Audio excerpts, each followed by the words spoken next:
So Mike, what do you have for challenges when saving this old plaster? Hey Tom. The challenge with this particular house is that it's the original plaster, and the reason why we think that it's the original plaster is because we can see the sand and the lime that actually makes up the original, what we call a scratch coat. And what I've discovered is that not only in addition to animal hairs, that I believe this is made out of oyster shells. Oh, really? So it's not surprising being from Charleston and you see a bunch of oysters in your plaster. So some of that oyster shell that you can see is actually coming through here in these little inclusions that you see on the plaster. Oh, yeah. And so what we'll do is we'll just take a bunch of this really rotted out plaster. Yeah, that's pretty loose. Out of the way. It is. So you'll cut that and drag that all out, clean it away. Drag it all out, and then we'll clean it up a little bit. See how it just crumbles out? Yeah, I was just going to say, that's pretty soft. It just cuts right out. There's nothing holding it. Yeah. So now that I've removed all the loose material, let me show you around the other side. Okay. Yeah, so this is the hole that we were just looking at, and you can tell that it's missing some of these keys. Yeah. And the keys are what hold the plaster onto the wall. And what you see is that this one is fairly loose. That key's broken. That key's broken, so automatically that wall is going to fail in that certain area. But it's nice and sturdy here. In other areas, you have it where the lath is so close that the plaster's not even coming through.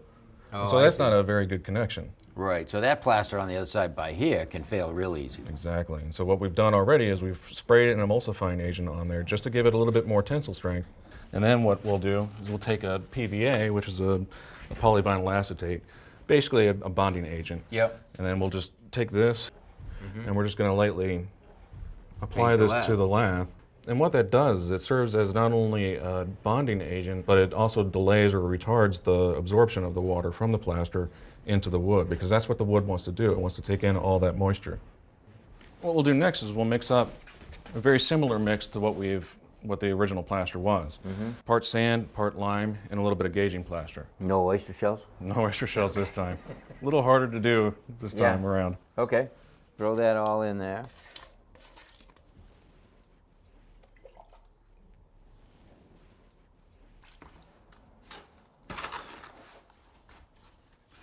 So you have a lot of time to work with this? You do until you add the gauging plaster. When you add the gauging plaster, then it starts to set up pretty quick. The great thing about this particular mix is that we're using hemp fiber instead of animal hair.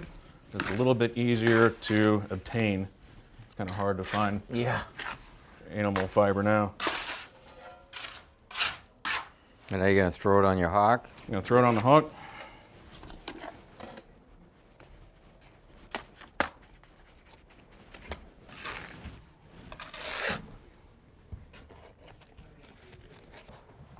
So you're laying that on pretty gently. I am laying it on gently. If I push it too hard, then we're going to push the existing keys that are strong. And damage those. And damage those, and we don't want to do that. And so what this is doing is this is going to bond all the broken keys back here that you can see. Oh, so the face of the broken key is going to bond to the new plaster. Yep. Smooth it out just a little bit. No one's going to see this, so it doesn't need to be pretty.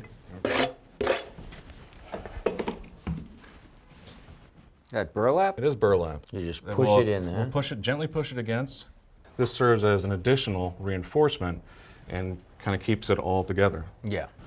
So you're making a sandwich. Making a plaster burlap sandwich. Yep. What's next? Next, we will attack the front side.